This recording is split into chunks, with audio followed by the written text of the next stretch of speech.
Okay, now we're recording. Yay! Yay! Hey, everyone! Good to see everyone again.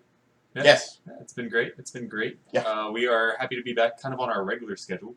Yeah. We had a little bit of a hiccup on the last one just because of work schedules and stuff like that. But Yes. everything will be back on track now. That's great. We have a lot of fun stuff to talk about this stream. Yeah. Yeah. Yeah. I think we're gonna be we're gonna be discussing SCG Orlando. Yeah. I think we're gonna be discussing some changes to standard with the announcement of the new set. Well, probably what we predict will happen based on Orlando. Yeah. And then probably what we'll see once next month rolls around and we get a new set. Yeah. Then we're going to be talking about the spoilers that have already been announced. Yeah. And then, of course, upcoming events that me and you and the rest of the team are going to be attending. Yeah, sure. Yeah. Yeah. Yeah. Because that constantly changes. Constantly. Oh. I don't know. All of a sudden you're just like, hell, hey, you want to go do this? Yeah. Yeah. Maybe. I need Last minute? No, I can't go. I need to start doing this, like, 2 week in advance kind of thing. Yeah. At least. Oh, hey, you want to go to the IQ this Saturday? I have to work. Thanks, Will. I'm sorry, not I don't have Saturdays off like you do. I'm sorry, people don't actually typically have weekends off. What? That's weird. Gosh. Cool. All right. Anyways. So moving on, SCG Orlando. Yes. We did not go.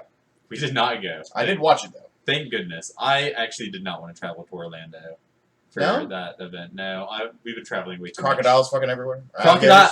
Yeah, alligators everywhere. snatching up babies everywhere, man. Everywhere. Everywhere.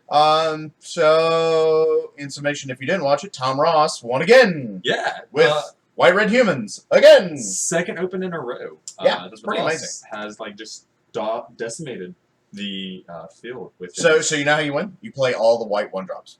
Yeah. And then you go always watching, win. Yeah, and you also play like Reckless Bushwhackers. Yeah. I didn't even feel like they were relevant some of the time. Like, what was it? Game 2 against Hoogland in semis. Mm-hmm. 3 of us were watching. And we like stopped to talk for a second. Yeah. And we were like, wait, game 2's over? Yeah. It was great. Like, he was at like 12 life. Yeah, Hoogland got game 1, and then Ross goes, do, you're dead. All right, yeah, and then we're just like, did that just happen? Wait, we're in game 3? What? And then what happened? Game 3 against Hoogland, and again, it was super quick and just over. And yeah, this just shows the importance that sometimes tap lands aren't good. And it's actually kind of amusing if you think back at SCG Atlanta that we did go to. Yes. Jerry Thompson. Yes. Was undefeated throughout the entire event, moving into top 4. Yes. And then faced Ross and got smashed. And same thing happened here. I believe Hoogland was actually undefeated. No. Or he had a draw. Yes, he had a draw. He was like 12-0-1. Yeah. So technically undefeated. Yes. Playing Absent Seasons Past, which I think is pretty cool. Fun deck. Very fun deck. And then same thing happened to him. He went against Ross in top 4. And I mean, granted, game 3, didn't he mold a 5? Like, it was both cases, like, Jerry T and Hoogland had a mold of 5 game 3, so it was just, like, stomping. Yeah, exactly. So, basically, the rule of thumb here is don't mold a 5 against Tom Ross. In game 3. Yeah. It's okay if you mold a 5 game 2. Yeah. Which might have saved him if you just mulligan once. And I think that's kind of actually what hurt him a little bit, is in game 2, he kept a very slow, uninteractive hand. And you don't want to do that against humans, yeah. Especially game 2 when you know it's humans. Like, ideally, you're going to want to see, like, Ultimate Price, Languish in your opening hand, stuff that can actually deal with tokens. Some kind of removal, so you're not going to get hit with a 2/3 Thraven Inspector. Exactly. 3/4 eventually. Yeah, exactly. It's very kind of rough, terrifying. You have to have some removal, and I think that's where Jeff is going to kick himself a little bit. I should have mulliganed that sketch hand. Yeah, maybe game 2 should have aggressively. Oh well, I'm going to wreck his face next open, or whatever. Yeah. Next time I see Tom Ross. Yeah, and they're all good friends. Like I know Jerry Thompson and Ross are really good friends. Yeah. So they were joking and laughing about it after Atlanta. Yeah, and so So probably because of that, we'll probably see a lot more white-red human decks rolling around. Although, really, it's just a white human deck that just goes, you know what, let's side in Needle Spires and Bushwhackers. Yeah, exactly. And that is the red. And I feel like humans have been in a fairly good position, right? Like, I don't think that they're a terrible deck. I think that they're potent enough that they can carry their weight in tournaments. I think the key thing is like, again, at Orlando, the key thing was, how do you beat the Green-White Menace? Yeah. And everybody else just most of the strategies are, let's control it and just destroy it and bang it against a wall. And Ross is just like, I'm going to go underneath it. I'm going to go underneath. Yeah. I'm going to swarm you before you can swarm me. Yeah. And that's where the advantage for humans goes is they keep up with tokens' phases. They have 1-drops, they have 2-drops that are super fast, they flood the board very quickly. And super effective. Yeah, and super effective. And 1/1/2/2 tokens aren't actually going to be able to keep up with these 2/3 humans, 3/4 humans, 1/2 humans. Like they have the power to just kind of beat their way through tokens, kill planeswalkers, kill the actual player before they really can have a chance to set up. Because tokens does need kind of a setup with Nissa. Let me jam Nissa turn 3, Gideon turn 4. I have dudes. Yeah. I mean, Jerry T did a really good job of shutting down. I saw him play against Ben Stark's Black Green Control. Yeah. That just, with Evolutionary Leap, it was just like, oh, your removal spell? Fine, I'll make it another dude. I don't care. Let me find the things I need to wreck your face. Yeah. And it seemed really good. So, let me go find another advocate. No matter what version of humans you play right now, I think they're in a very strong position. Now, with that being said, I disagree with the banned human list. I feel like that one's more of like a mid-range. Yeah, well, it's not even that because it's like running collected companies and stuff like that. And I mean, it's great for explosiveness, consistency. Sure. Like collected company, I whiffed. Great. And I mean, like, you have a lot less chances to whiff in the human version than you do in the actual bank company version because it doesn't run as many, like, non-creatures. But the whole aspect of it is the reason bank company survives and strives in the metas is because it has a mid to late game shenanigans that it can do with, Bounding Crazy, Reflector Mages, Eldrazi Displacers, Void Grafters we talked about on the last stream. They have all of these toolbox creatures that actually affect the board state when they come in. And yeah, you have... Humans just says, here's more dudes! Yeah, Humans says, sure, I'll play a Thought-Leo's Lieutenant and bump my guys up +1, right? But if I bounce maybe Reflector Mage. Yeah. Maybe a one-shot Reflector Mage. But if I, crazy, tap down your guys, or if I go Reflector Mage, bounce the guys that you just put 1/1 counters on, or Eldrazi Displacer, I'm not flickering your guys, they have no more counters. It feels just...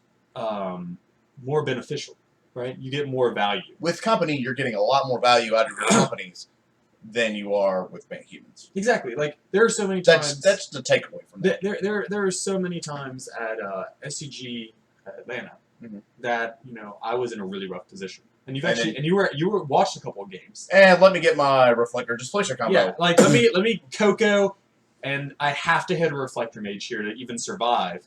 And I hit a Reflector Mage and hit an Eldrazi together, and then I was able to just kind of...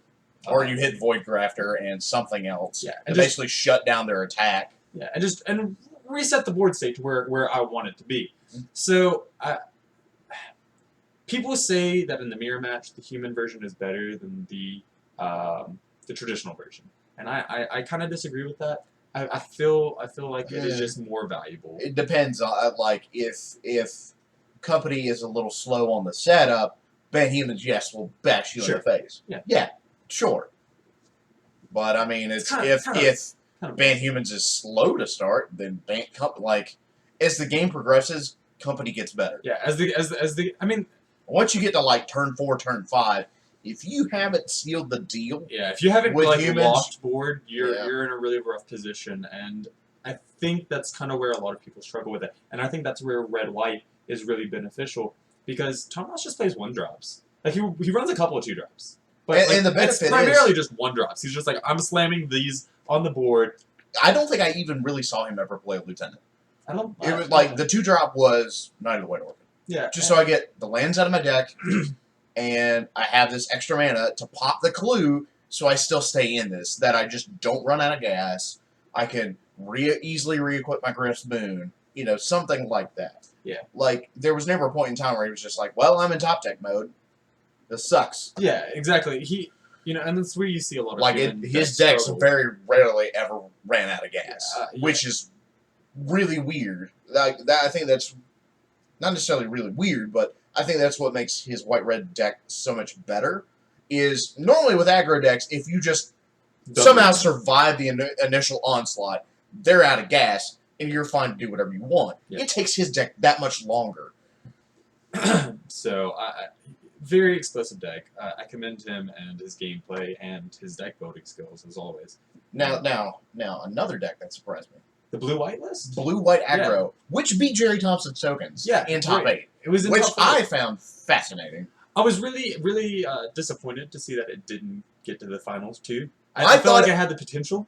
And like it was, I think part of it was there was like some just bad draws a little bit against Nile Walkers. Yeah, and I think it had a decent matchup against that. Yeah, it should have had a decent matchup, but at the same time, when he's drawing nuts and you're kind of just drawing whatever mess stuff, yeah, you're like, Now, what I find even more hilarious is like looking at the blue-white list. It looks a lot like my Jeskai token list. Yeah. Like, it ran 4 Henweir militia captains. It ran Bygone Bishops. It ran Rattle Chains and stuff like that. I feel like if it threw in the Illuminators, you could just switch it from aggro to like this weird janky mid-range control. Okay. Maybe. But 4th Raven Inspectors, Knights of the White Orchid, ran some Gideons. Top end was Avacyn. Yeah. Yeah. Mm-hmm. So I think with some fine tuning, that deck could do a lot better. I agree. It did really well as a rogue deck that nobody knew really how to do anything with it. It has a lot of flyers, so it just says, "Oh, hey, tokens, bash you in the face." I don't care. Yeah, definitely. I feel that the deck kind of threw people off. Yeah, it was a nice fresh taste than just seeing the normal green-white tokens, the Naya deck, the band decks, the human decks. Mainly just green-white. Because, still, like, almost half of your field is green-white. Yeah. Like, that's ridiculous that half your field is tokens. It was really refreshing just to see that. It's Abzan all over again. However, I definitely think that we can say that white is the dominant color in this. Still. In the standard. Looking back at our conversation last week, yes. White is going to continue to be dominant. Green-white. Yeah. Mainly green-white. It's because, like, green-white just gives you so much recursion, and plus you still have Dramoka's Command and Collected Company. And, there's good utility. Den Protector. There's so many good cards in green. By themselves, like, you're not going to see a mono green deck, but, like, there's good green utility in green. Yeah. Green is very, Sylvan Advocate is, like, probably the best green creature right now. I would say, 2-drop 4/5 is pretty hard to beat. Yeah. With all these manlands, my Shambling Vet's now, 4/5. It's going to gain me life. Yeah. And keep me into this, which I saw some control matchups do. Yeah, it's super strong. The manland. 4/3 double striker seems good in Naya. Yeah, exactly. Like, you have all of these, Lumbering Falls in the band lists. You have Shambling Vents. You have Quagmires. Needlespires, Quagmires. Like, all of these super good manlands by themselves, generally. Mm-hmm. And then Sylvan Advocate giving them bumps. And the fact that Sylvan Advocates stack. So if you have 2 Advocates out, that's plus 4? Or is it plus 2? It's plus 2 for each one. So it's +4/+4 to each of your manlands. And that's insane. Mainly the Shambling Vent, which will keep you alive. That's the main one. I think that's probably by far the best manland. Maybe the Lumbering Falls if you're in Bant. Yeah, I like Lumbering Falls a lot just because it's a 3/3 hexproof. Yeah. Right? And especially like if you animate it with other things and you're just like, oh fine, give it hexproof. Yeah. Cool. Exactly. It's really resilient. Yeah. Is the word I want to use, I guess. But since we're seeing more green-white and black green white, Abzan colors, we're seeing more Shambling Vents being relevant than necessarily Lumbering. There's. I'm not saying Lumbering Falls is bad. It's just not as relevant. A couple of people are trying to really get me to play the Seasons Pass decks. And so I like the list. I don't... I liked Hoogland's at 10. Yeah. I think that was probably like by far the best version I saw. Yeah. And there's a couple versions. There's the Sultai version. There's just the green-black version. Mm-hmm. There's Hoogland's Abzan version. And I really enjoy what the deck does and how it develops. Mm-hmm. But I don't know if it's something that I really enjoy playing, I guess. I'm more of a traditional control player. And, like, it is control, but, like, not in the traditional sense. I'm having fun with the Jeskai Walkers. So. Yeah, I know. It's a super fun deck. I'm really happy that it's actually developing. Mm-hmm. And we get to talk about that a little bit with the announcement of some of the cards that got spoiled. Yes. I think that pretty much wraps it up for Orlando. Like, we pretty much still saw a lot of green-white. Yeah. At least the top 8 was diverse. Jerry Thompson was the only green-white token. Yeah, it was very refreshing. Rawr. It was a nice, the names in that top 8 were pretty good too. Yeah. There was 4 color rights, walkers, Naya walkers, Abzan, season pass, tokens, blue-white aggro was the rogue deck. The only rogue deck that made it.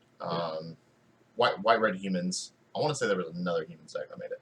I think there was, but I'm not 100% sure. I can't remember. I think it was like a mono white. Yeah. There was a mono white up in there. But very it was a nice, well diverse. Oh my God! There's a person. There's a person. Yeah. Hi person. That's why I said Roar earlier. Okay. Yeah. Oh, it's Lance. Hi, Lance. What's up, Lance?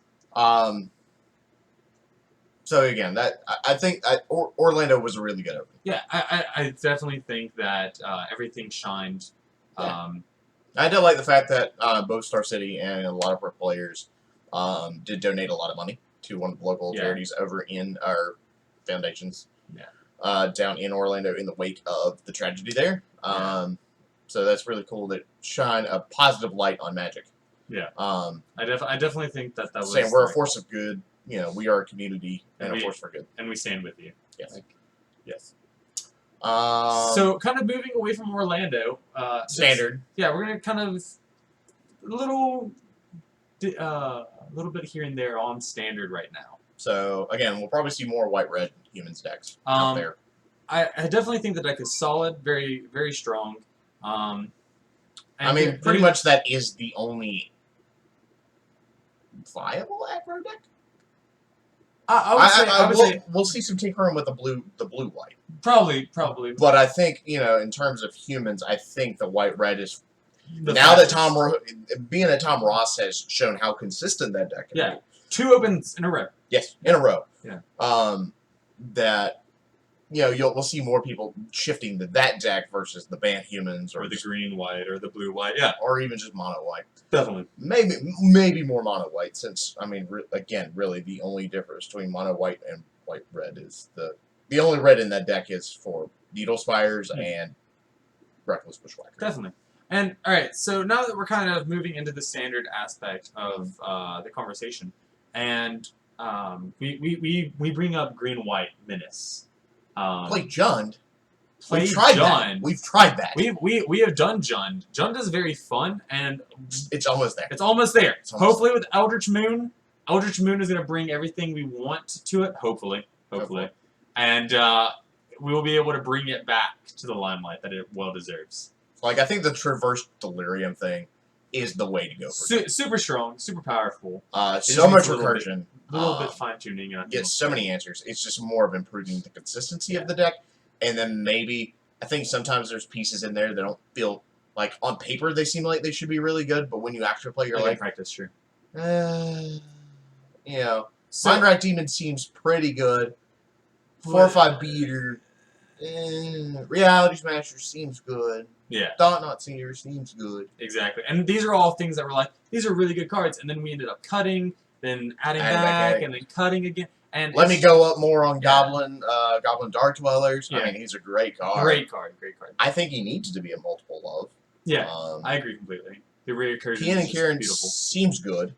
Yeah. I think it's better the version I was running with the Hangerback Walkers, because you're just like, fine, let me sack Hangerback Walker, get it in there. Sure. And then I have Thopters to sack. Definitely. But again, I think it's there. Let's see what pieces we can get out of Eldritch Moon, and then I think we'll have like a really strong deck again. I definitely agree with that. I think that Eldritch Moon is going to be very black focused, very maybe blue and red focused, possibly as well. Possibly. I think we'll see some good red-green stuff in general. Yeah. I mean, we already did see one more. And we're going to be getting into that very soon. Yes. So I definitely think that the color support is going to be there for Jund after Eldritch Moon is released. Yes. Now, kind of going back onto the green-white tokens that we always talk about in Standard right now, just because they're very, very potent. A question was raised to me in our group of what is the best way, in our opinion, to deal with the green-white tokens. And I have to say this just because of the progress it made this past weekend. As well as you guys are well known, for those who follow us, we do have other teammates on our team. And one of our teammates named Jeremy wanted to start playing a little bit more competitively. He was our Jund player primarily. And he wanted a kind of more traditional deck. Yeah. And so we built after constantly losing the green-white tokens. Yeah, after constantly losing the green-white tokens, he wanted a more main deck, I guess you could say. So we went ahead and built green-black aristocrats. Yeah. The deck has kind of been falling in and out for a little while now. We saw it back in States area, like back when States hit green-black and Pro Tour. Aristocrats was super, super powerful. Everyone's like, oh, just because Rally's gone doesn't mean that the deck is gone.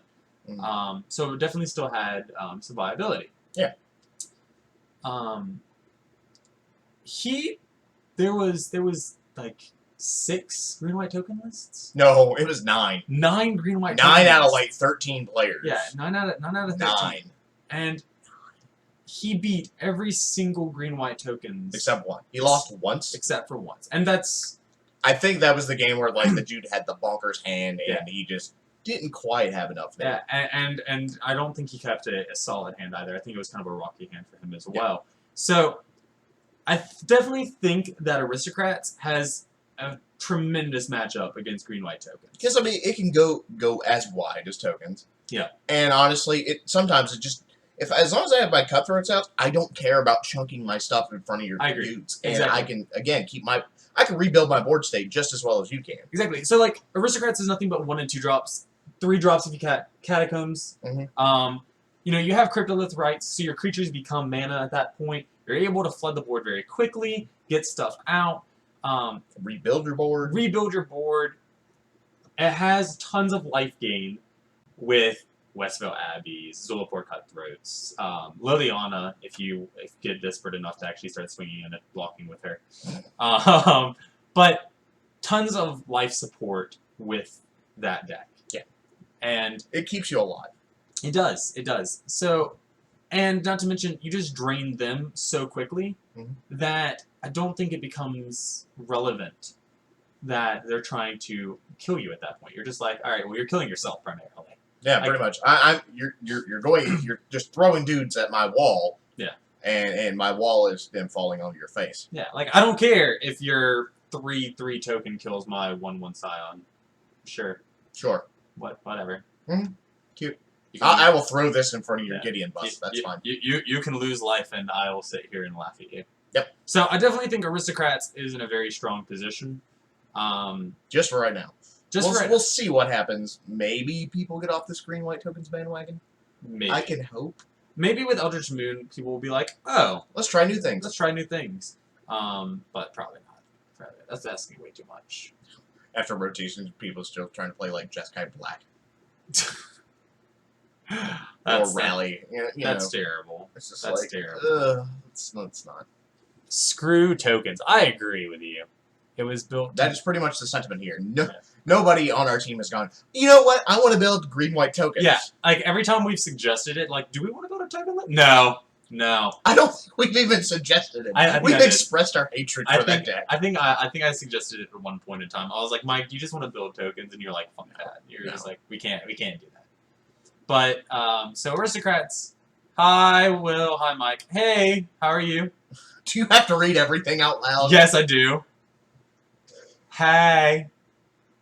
Yes, werewolves. I'm down with that. Down with that over there, werewolf. Down with the sickness. All right, so we're gonna be talking about this, especially because of the spoilers. Let's just go ahead and dive. Let's dive into spoilers. All right. Do we want to start with werewolves? I mean, we can't start with werewolves because that's what started all this. Okay. So new werewolf got spoiled. That one right there. That one. That's one half. I'll show the other half in a second. So we got Ulrich of the Crown Horde. Finally, the legendary werewolf we've been waiting. Yay, Commander! Yay! No. No. I mean, Commander's fun. Oh, that's Bill. Hi, Bill. Oh, hey, Bill. Googe. Gucci. Anyways. Nobody likes tokens. No one. Except for the people playing tokens, and even then, I think they hate themselves for playing. Yeah, I think it's more of the, like, I just want to win. Yeah. But even then, they don't win, and they just get pissed off. They hate themselves. Yeah. So, cool thing about Ulrich is when he enters the battlefield, he gets +4/+4, which is cool. To a creature. To a creature. Not even necessarily to himself. Yeah. But or when he transforms back. That's the other nice thing. Yeah. It's kind of like a Huntsmaster effect. Yeah, whenever... Like, I don't care if I flip back and forth. This is great. Yeah, like, if you flip me back, my creature gets +4/+4. Alright, so we look at the other side. Boom. Uncontested down. Fluffy. I named it Fluffy for fun and giggles. That may be a thing now. Yeah, can we just call him Fluffy? Yes. Alright, so Fluffy fights a dude. Whenever Fluffy transforms, he fights a guy. He transforms into a 6/6, pretty big. Pretty big. Now, what if you could combine both sides? What if, when you fight, he was a 10/10? Alright, that's asking way too much. No, it's not. It's possible. Is it? It is possible. Alright, so we have to use Fido, though. Yeah, Alright. Fido. So, Fido. So, this guy got released last in Shadows. Yeah. I don't know, like, that's immediately what I first thought of when I saw Ulrich. I was like, we should so use this guy in the deck. So, because Ulrich will immediately enter.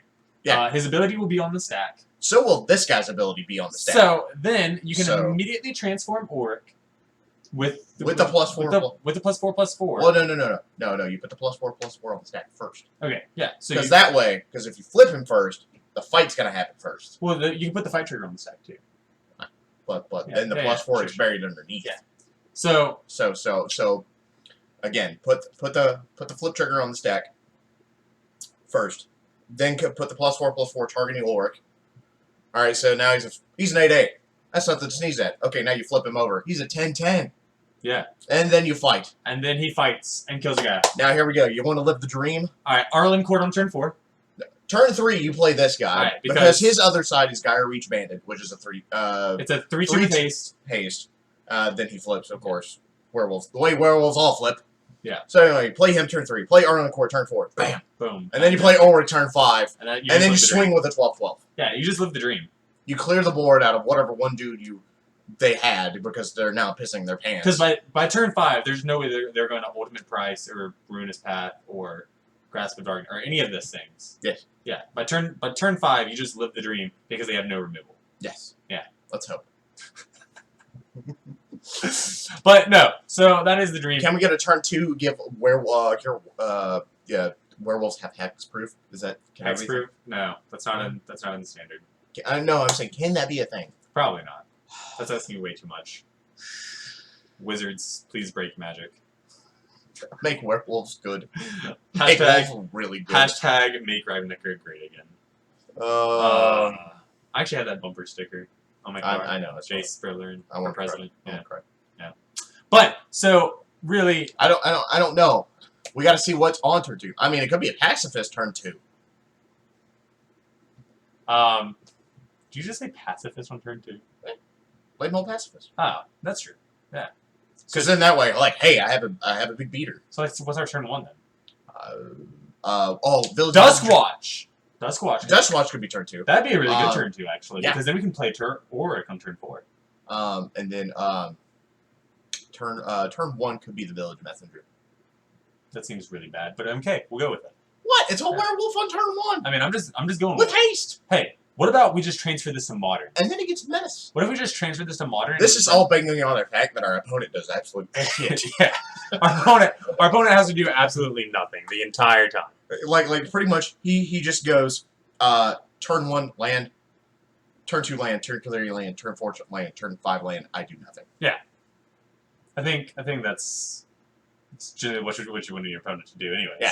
I don't want my opponent to play Magic. I just want to play dudes, turn them sideways. Yeah, exactly, and that's all you have to do, really. I mean, interaction is a myth. All right, interaction is just a straight up myth. So we're all in agreement here that Ulrich seems pretty good. Yeah, so Fluffy's good. I think his value is going to be stupid high just because Commander players. Yeah, no, and Commander players have been waiting for a Legendary Werewolf for a long time. So, like, I see his immediate value out of the gate be like $10. I'm guessing, because he's a mythic, I'm going to estimate EP value is 25. 25 is my estimate. 25. Yeah. Like, Arlen Cord was like $30 when she was announced. And, like, the hype is going to be real for him as well. He's going to die down in price. But initial price is going to be like $25. Let's see what goes on with the rest of the set there. Yeah. I agree. And then we can just do this in Modern with Aether Vials. Yes. And Emberwolves. Yes. Yeah. Just jam and Huntsmasters. And Huntsmasters, yeah.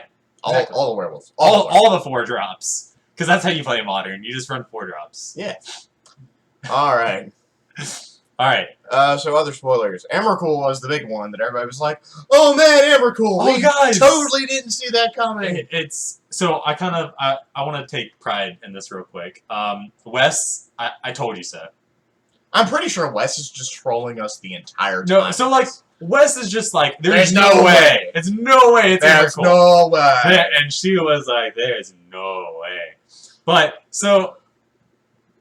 He was always like, Nahiri doesn't have the power to control Emrakul. She has no way to entice him. Like, there's no way to have Emrakul cross planes on Nahiri's whim just to destroy the Innistrad.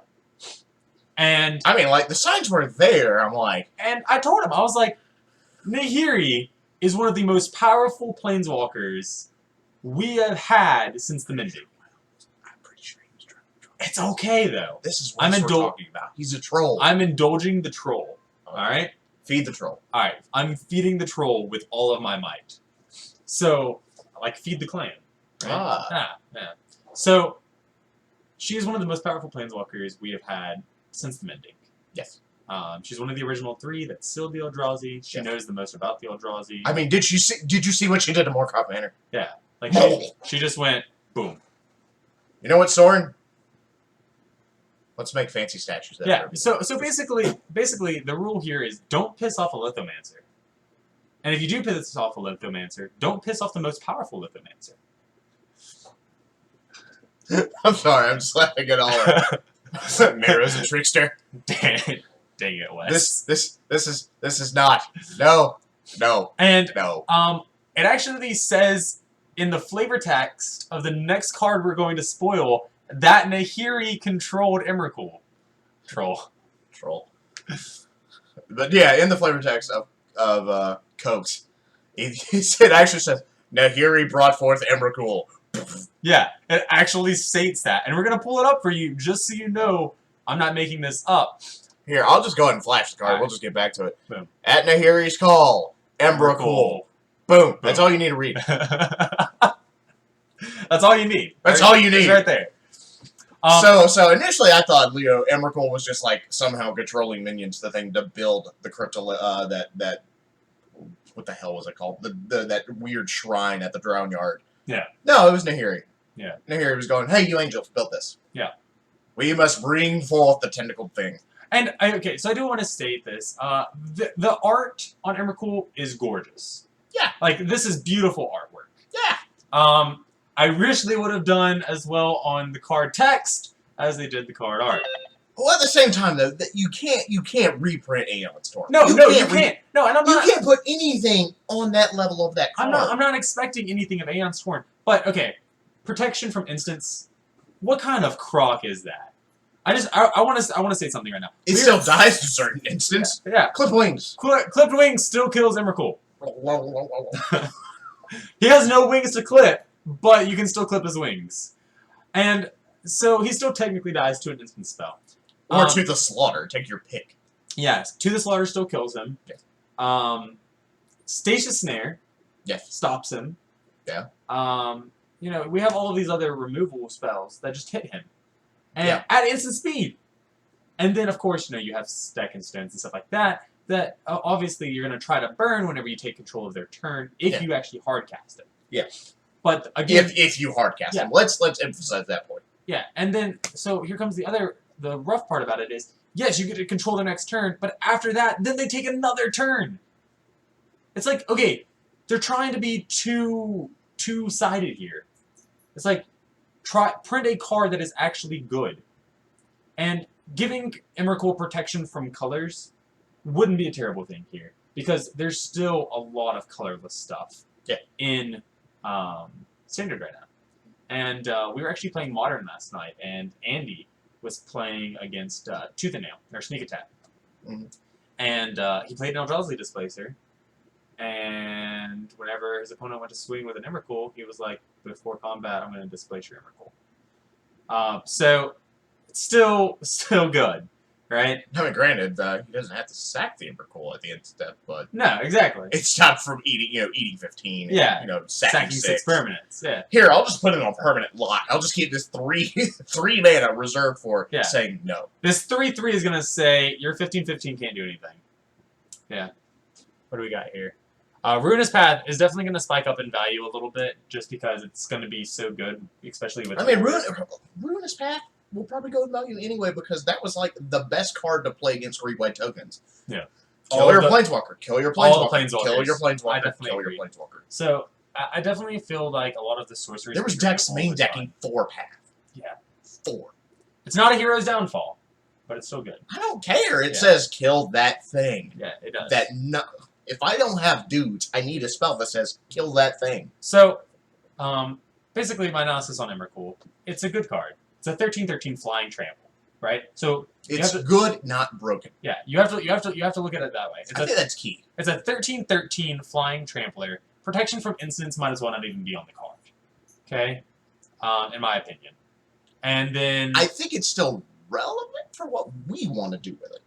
Sure. Because again, the number of answers we listed to that was instant speed was 3 cards. Yeah, but it's 3 commonly paid cards. Okay, well, they have to have the mana up for it. Sure. They have to expect it coming. And then, honestly, okay, what we're talking about is it a good Nahiri target? And I think it is. It is. And again, if we see a green or double wide open or to the slaughter, so if we see a black at 2 open, then we could go, you know what, let's not grab Emrakul. Yeah, sure. Or at that point, we might just say, let's not ult unless we have an answer for a spell. Sure. Okay. And that's fair. And its cast ability, it costs 1 less colorless for each card type in the graveyard. So it makes its replayability very good over Ulamog. So in that case, it's definitely for our case, it's an easy 8-drop in my opinion. What is the 13? The 13 drop? Okay. Yeah. So it's an easy 8-drop, just because potentially down to 6 in Modern. No, in Standard. We did the math. It's 7. 7 in Modern. Or 7 in Standard. Artifact, creature, enchantment, sorcery, instant, planeswalker. I'm missing one. Shit. I do this every time. There's another card. A land. Oh, yeah, sure. It can go down to 6, can it? Yeah. And then it can go down to 5 in Modern with Tribal. Yeah. Wow. So 5-drop 13/13 in Modern. That's possible. If you're into that kind of stuff. I don't know how you're going to get all of those cards in your graveyard that quickly, but I mean, hey, it's possible. Maybe if you're against a mill player, yes. I don't know. But the card is definitely playable in Standard. You're looking at a 6-7 drop. If you're playing self-mill with, like, we mentioned it earlier, the 4/5 demon. Mindwreck Demon, Vessel of Ascendancy. Yeah, Vessels, definitely have the chance of getting Emrakul in the graveyard. Or not Emrakul in the graveyard, but other stuff. You gotta realize there's like a chat play. Yeah. That's why. Yeah, I'm surprised you didn't read land. Land! We'll see, Bill. That's what our deck is. Yeah, it's we have Skywalkers. Yeah, we have with Nahiri and like some creature packages as our win condition, Yeah, or Chandra. See, we actually brewed a spicy Jeskai standard list because Bill, you haven't been around. Yeah, Bill. see, Bill, if you actually paid attention. Damn it, Bill. If you paid attention, you would actually know these things. Okay, so we spent a lot of time on that Emrakul. Let's get to Cokes really quick. And that's I was going to say the cast trigger, like, the only way to really make that worthwhile.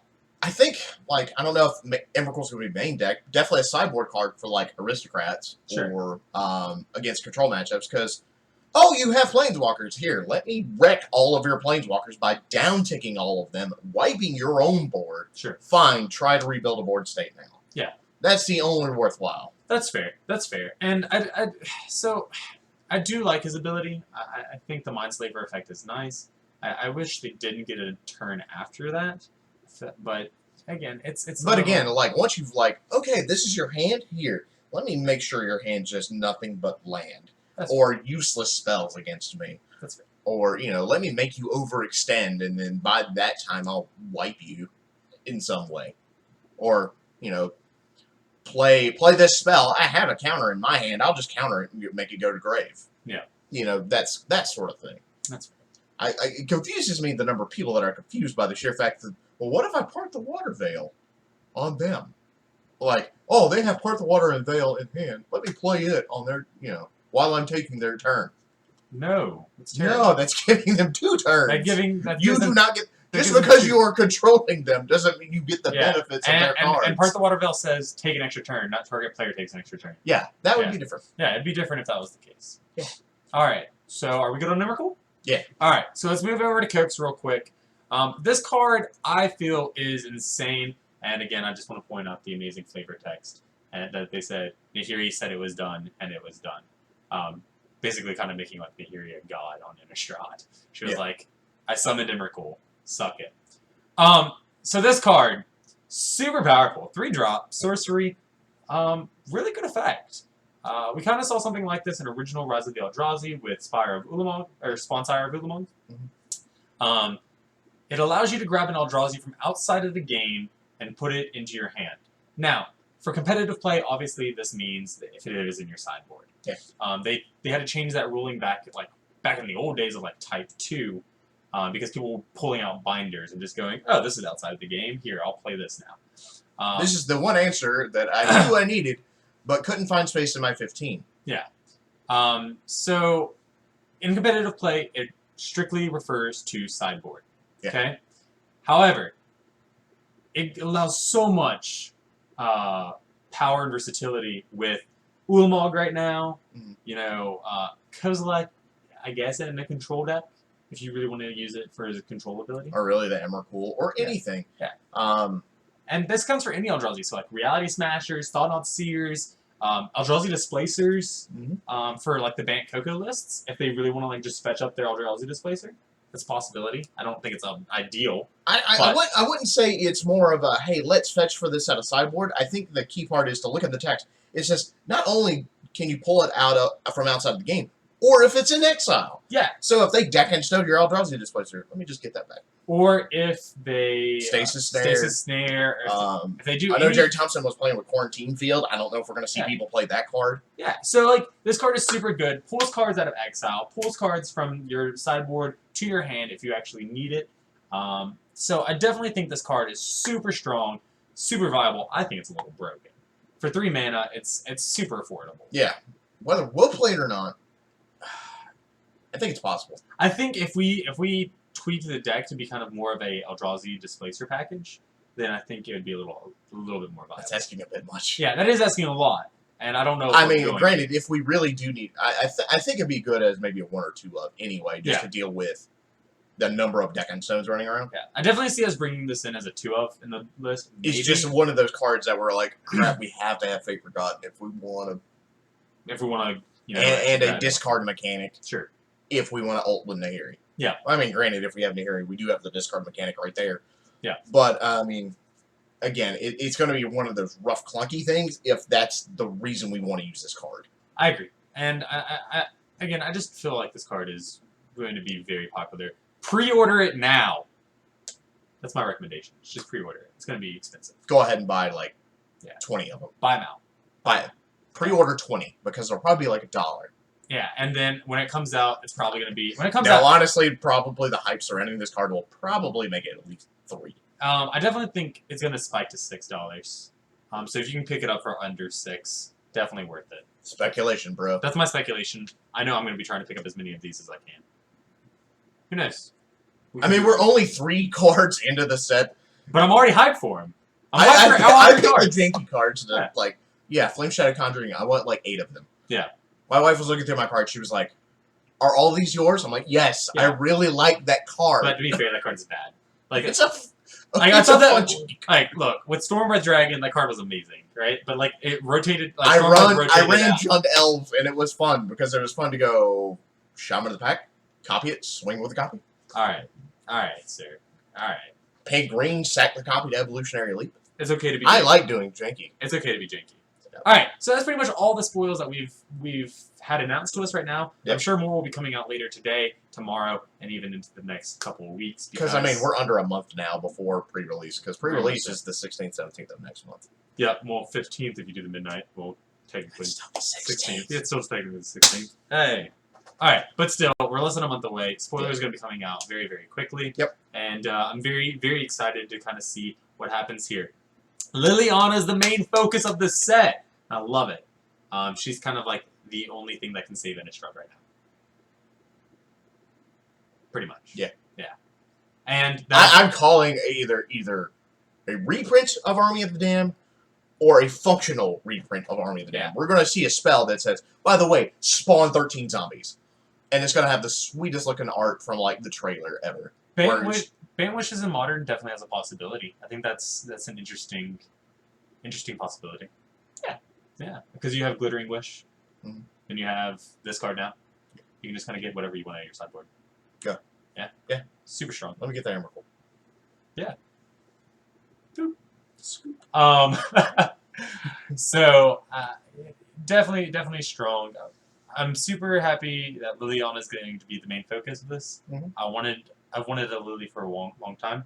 I think there's a chance that it's going to be a Lily of the Veil. Mm-hmm. Just because of the amount of power that she's showing.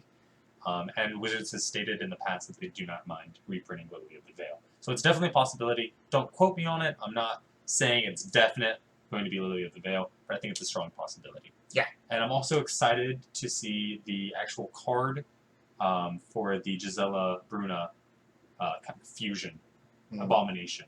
That card art got spoiled yesterday with everything. And I really want to kind of see the power that it's going to come. Because I feel like that card is going to be terrifying. That card's going to be very powerful. I like the speculation thread that was going on for like, well, what will it do? First, like, triple strike. Yeah, the first like 10 answers that were just troll answers. Yeah. Honestly, I could see Vigilant Double Strike flying. Yeah, Vigi Double Strike flying, and probably whenever it attacks trigger. An attack trigger or like some kind of upkeep trigger. Yeah, it's not going to be an ETB trigger, but it's going to be an attack trigger or an upkeep trigger for sure. Yeah. I definitely can see that. Especially when it's probably going to be like a 7/8 maybe. Maybe a 6-drop, 7/8, maybe a 7-drop, 7/8, something like that. Maybe. Like double red, blue. Maybe. I mean, I don't know if they're going to try and pull from the abilities originally of what the Bruna and Gisela originally did. Yeah. That's the reason why I went conservative, and I just went, well, one was Vigilant, the other one did double damage, so let's go with Double Strike. Yeah, because it got 2 heads, 6 wings, pretty terrifying. Yeah. I think it's going to be very powerful. Looks awesome. Yeah. Super hyped for that. Yeah. That kind of covers it for spoilers there. Yeah. We're still kind of speculating. Yeah. So, I mean, we've got Sigarda, Avacyn.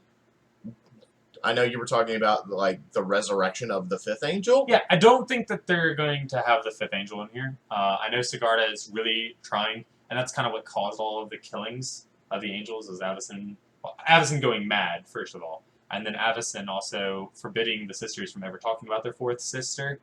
And then they were talking about reviving her, and, you know, Sigarda had to kill Gisela and Bruna because Avacyn said kill them. Or I kill you. So, I mean, at this point, Lily could just say, "I need an ally." Yeah. Let me resurrect this ancient angel. And we also, that was most likely white-black. Yeah. And it is white-black. It's been confirmed that it is white-black. It's the equivalent of the Angel of Death. And think we kind of need that.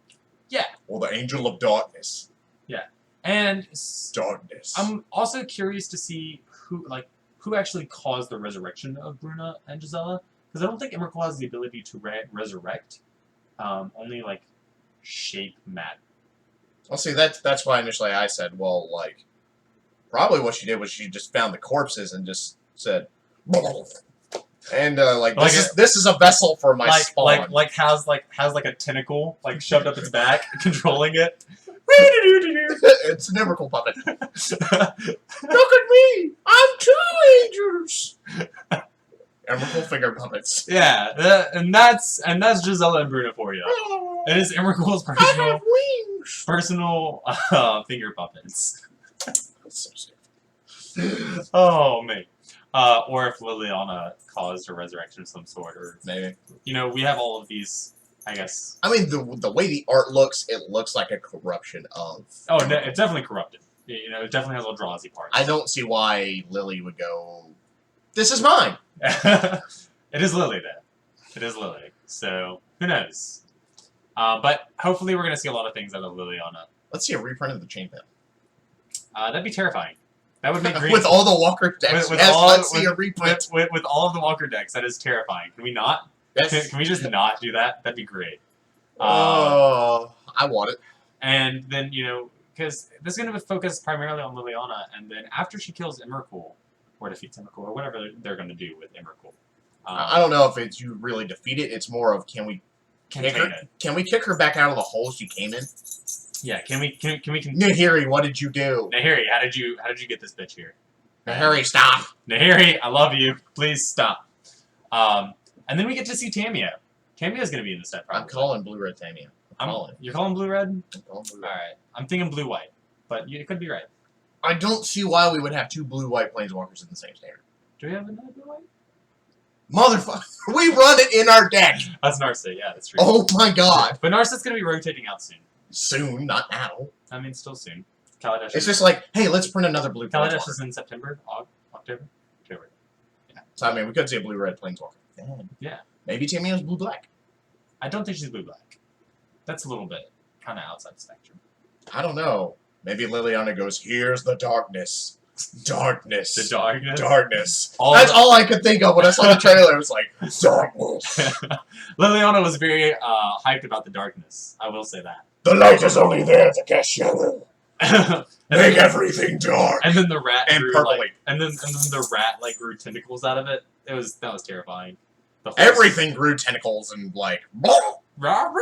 yeah. became shapeless. It was great. It was pretty entertaining. The trailer looked pretty awesome. Yeah. Yeah.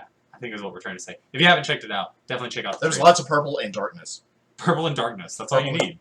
Liliana's in there. The Gatewatch is there. The Gatewatch is getting massacred. Actually, it shows Gideon getting strangled. It shows all of them getting strangled. Yeah, it was great.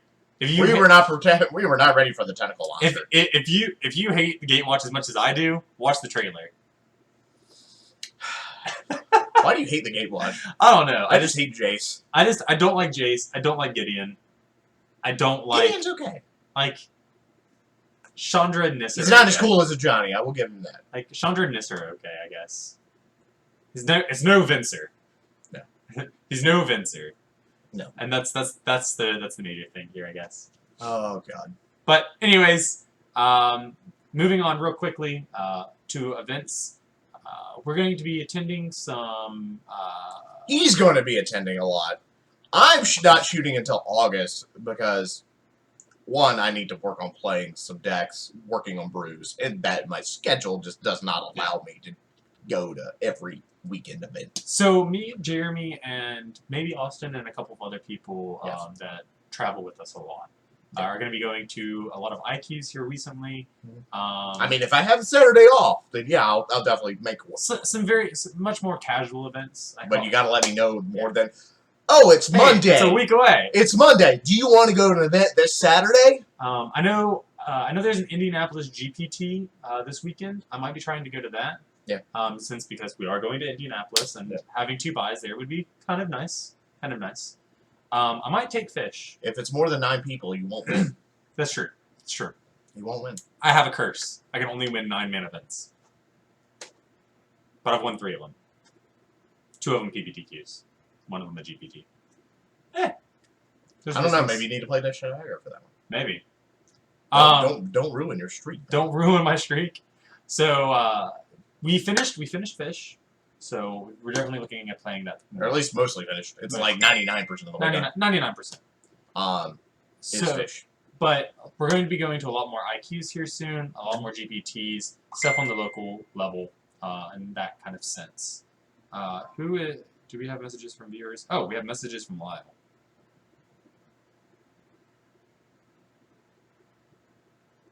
Lyle says we should go to Columbus and Baltimore. We might go to one of those.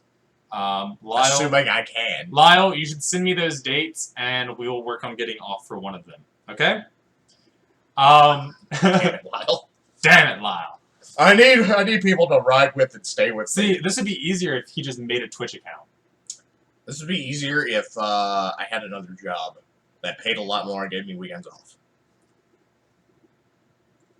Isn't that the dream? Well, you don't get paid more than I do, but you have Saturdays off, which is key. Yeah, that's true. But other than that, we might be going to Baltimore or Columbus now, because Lyle desperately wants us to go with him. Yes. He misses us. Yes. Then, of course, that was for you, Lyle. That was just for you. I'm not really in the screen. There we go. I did it. I can't even think straight now. That was great. Okay, so other than that, again, the only thing I had confirmed is that I want to do regionals. Regionals in August. GP Indianapolis is in August. Yep. So we're going to be very busy with that. I might be going to Gen Con in August for judging. Yes. If I get approved. Yes. And so August is just going to be like super busy for me. Yes. I don't know if we're going to be able to do much in August. I think you need to see what Lyle said. Okay, Lyle is... I think he appreciated the gesture. Yeah, probably. Oh, no, okay, that was the dates. Never mind. July 23rd through the 24th, and July 30th through the 31st. We might be able to swing one of those. I don't think we can swing both of them. That's back-to-back weekends, and I don't think we can do that. Baltimore, probably best. Baltimore, the 30th and 31st? Yes. Alright, we can shoot for that one. Maybe. So, we might be doing... I have to look at costs. We might be doing... Well, that'll put us, like, Baltimore... Next weekend will be regionals. Next weekend will be... I mean, luckily regionals is a day. I'm not really worried about that one. Yeah, I'm just saying, like, it's going to be weekend after weekend after weekend. Break, then weekend. So we get, like, one West, like, time of rest. Ooh, Bill. Oh, Savage. Calling me out. I'm not an L0, though, Bill. So it's okay. Lyle fixed it. Because Lyle caused the problem to begin with. But we're not going to talk about that. Anyways, that's a fun story for later. So as far as events go, that's kind of what we're looking at. Yep. We're going to be super busy July and August and September. Yep. October we've got a couple of events, but that's about it for right now. We'll let you know as we get closer to November and December what we're going to be looking at in those months. Yeah.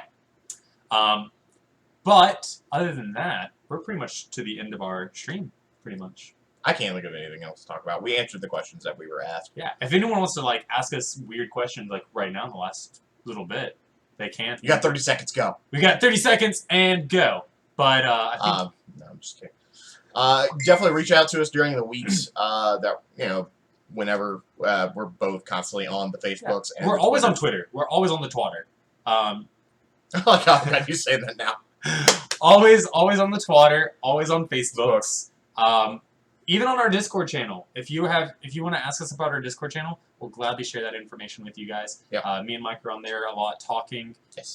Just because we play games like Overwatch and stuff like that, and we'll be happy to talk to you guys about Magic. There's Twitter. Everything. There's the Twitter handle right there. Twitter.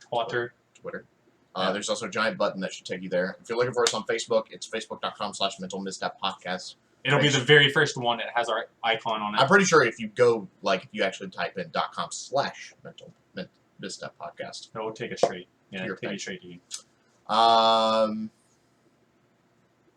Yeah, we're definitely on there. I mean, other things that's going on is I'm building a cube. Cube is almost done, actually. For Pauper. We've been working on that very, very intently. Yes. So, I don't know, maybe we could stream some of that. Possibly. When we christen the cube. Yeah, and we invite some people over, have a party. Woo! Pauper! But no, the Pauper Cube is going to be a lot of fun. I know a lot of people have been looking forward to it, and we have been looking forward to playing it as well. Wes will buy you a new shirt. Aw. Because I swear, like, you wear that same shirt. No. Hey, look, I wear the blue okay, maybe. one. Okay. I wear the blue one as well. I actually don't even think about it. Like, I just realized that most of the streams, I wear this shirt, and I'm just like, they probably think I only wear this one shirt. See, I wear this cool Final Fantasy VII shirt. That I do like that Final Fantasy VII shirt.